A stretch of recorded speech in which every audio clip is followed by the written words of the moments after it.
Hi, thank you so much for joining me today for our weekly devotional Bible study. Today we're going to be looking at Daniel chapter 6. This is a pretty familiar story. It's one where Daniel and his friends, well, it's not really his friends, it's more just Daniel, gets into trouble. He ends up in the lion's den. And so you've probably heard this story before, but I don't know that you've really thought about the way that the narrative is shaped and what that tells us about in terms of like what the main idea of this episode of the book of Daniel is really communicating to us. And that's what we're after here, is trying to find out what the main point is from the viewpoint of the narrator. So what is God actually intending to tell us through this narrative? It starts off with circumstances, kind of the background, and then you have your rising action and conflict, which probably at this point you already know that's going to be when Daniel gets thrown into the lion's den. And then as it resolves, what's the point? What are we learning here in this story? And so that's kind of what we're after today. And that's what we try to do each week, is illustrate certain principles of interpreting biblical texts. Today we're talking about a narrative. So we're going to use narrative arc sort of analysis here to see what the main point is, and then apply that main point to our life. So let's look at the text in Daniel chapter 6. I guess I could start with the background, which is just that this is in the time of Darius the Mede. And so this is kind of looking back when Darius is in charge. It's not exactly chronological at this point in Daniel. And so this is back a few years. And so Darius has set up rulers in different areas, and Daniel is gaining favor. He's got a lot of authority over other rulers, and some of them don't like that, as you would imagine. And so you have a king and you have Daniel, who are kind of set up. And then you have the king's other rulers who are like in opposition to Daniel. And that's kind of the background with which we enter into the text today. And so in Daniel chapter 6, starting in verse 4, we read, "Then the other administrators and high officers began searching for some fault in the way Daniel was handling government affairs, but they couldn't find anything to criticize or condemn. He was faithful, always responsible, and completely trustworthy. So they concluded, our only chance of finding grounds for accusing Daniel will be in connection with the rules of his religion." And man, that is something that I find super interesting, because the only thing that they can find as a grounds of kind of gotcha is they're thinking, well, he really loves to worship God. That maybe that's something we can get him with. And man, how amazing is that the one thing that they could find is that. And so first of all, like right there, I mean, we should strive to be like that, right? But in that telling little part, now we know what the rising action is going to be. They create a conflict between the king and Daniel's ability to worship God. And so that conflict comes in the way of them convincing the king, whose name is Darius, he should enact a proposal that people are only allowed to pray to him for the next 30 days or so. And so they know that if they get the king to make this law, that Daniel's not going to follow it. And so king makes the law, Daniel doesn't follow it. They confront the king about this, and the king has to admit that he can't change his own law. And that has to do with a historical tradition that this kingdom had, where once something was made law, it was irrevocable. Not even the king could overturn it. So that's where we're going to pick up in the story again at the end of chapter 6, verse 12. They bring the matter to the attention of the king, and the king replies, yes, that decision stands. It is an official law of the Medes and Persians that cannot be revoked. Then they told the king, that man Daniel, one of the captives from Judah, is ignoring you and your law. He still prays to God 3 times a day.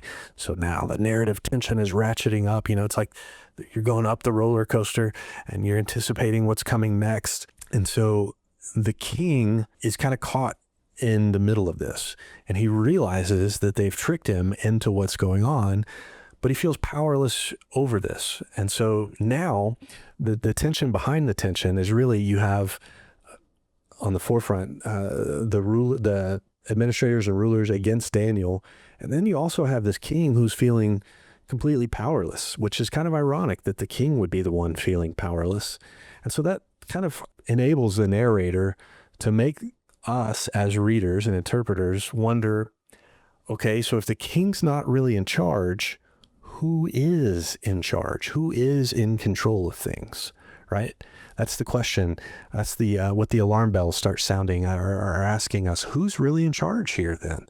And so it all hinges on this climactic moment here in chapter 6, starting in verse 16. So at last, the king gave orders for Daniel to be arrested and thrown into the den of lions. The king said to him, "May your God, whom you serve so faithfully, rescue you." And those words are going to prove to be prescient coming up here. And so verse 17, a stone was brought and placed over the mouth of the den. The king sealed the stone with his own royal seal and the seals of his nobles, so that no one could rescue Daniel. Then the king returned to his palace and spent the night fasting. He refused his usual entertainment and couldn't sleep at all that night. Very early the next morning, the king got up and hurried out to the lion's den. When he got there, he called out in anguish, "Daniel, servant of the living God, was your God, whom you serve so faithfully, able to rescue you from the lions?" And I can imagine it astonishes the king to hear Daniel answer in verse 21, "Long live the king. My God sent his angel to shut the lions' mouths so that they would not hurt me. For I've been found innocent in his sight, and I have not wronged you, your majesty." And so in that narrative tension, where things are the most heightened there, we get this exchange between Daniel and the king, where Daniel tells us that God is in control. God has actually overruled the entire situation. God has given victory even in the midst of this powerlessness to even fight against a law. God has the ability to exercise control and give victory in any circumstance. And he's done that on behalf of Daniel. And so in that, the story starts to resolve and come back down from this, from the adrenaline moment here of Daniel in the lion's den. And so the king is overjoyed, and he finds that there's no mark on Daniel at all. And so his retribution to the rulers who caused this to come upon Daniel is the king decrees that they now need to be thrown into the lion's den. And wouldn't you know it, those lions really were hungry. And so the lions leap on them and tear them apart before they even hit the floor. And so in that graphic presentation, the point is made that God is the only one in control. Because as soon as he released the control over the lions, we find out they sure were hungry. And they could have eaten Daniel, but someone had closed their mouths. And so in seeing what has just happened, the king decides it's time to make another decree.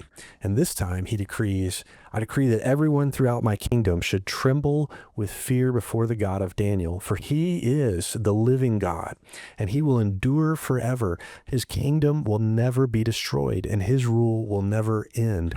And so in this spot in the narrative, this episode of Daniel, the narrator, inspired by God, has put the most significant words on the words of the king, kind of summing up what has happened in this story that we've read here, this true story. And so he says, his rule will never end. In verse 27, he rescues and saves his people. He performs miraculous signs and wonders in heavens and on earth. He has rescued Daniel from the power of the lions. So Daniel prospered during the reign of Darius and the reign of Cyrus the Persian, which was the next ruler, the one who sent the Jewish people back to Jerusalem. And so in this story, we've seen how even the king isn't really in charge of things. Even the most powerful person in the known world at that time was not really in charge of things. There is a higher power. There is one who is actually in control, and his name is the living God here. He is the one who will endure forever. He's eternal. His kingdom can't be destroyed. In contrast to the king who's already been destroyed in this book, and this king, Darius, whose rule was also destroyed in the previous chapter. And so that stands in stark contrast to the God who has brought Daniel out of the lion's den. And that same principle is at work in our lives. When we face struggles, trials, maybe you are really dealing with some financial troubles and you just don't see a way out. Well, the truth is that God has plenty of resources, and if you ask his church for help, more often than not, you're going to find it. I'm not saying the church is perfect. I know I'm certainly not perfect, and neither is anybody else at church. We make mistakes, but hopefully 9 times out of 10, the church will do the right thing and help those who need help. And so God uses the church to meet people's needs when they are facing a situation they can't figure out.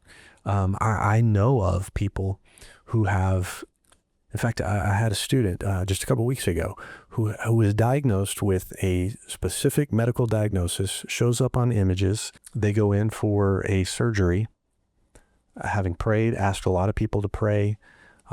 She literally went in for surgery.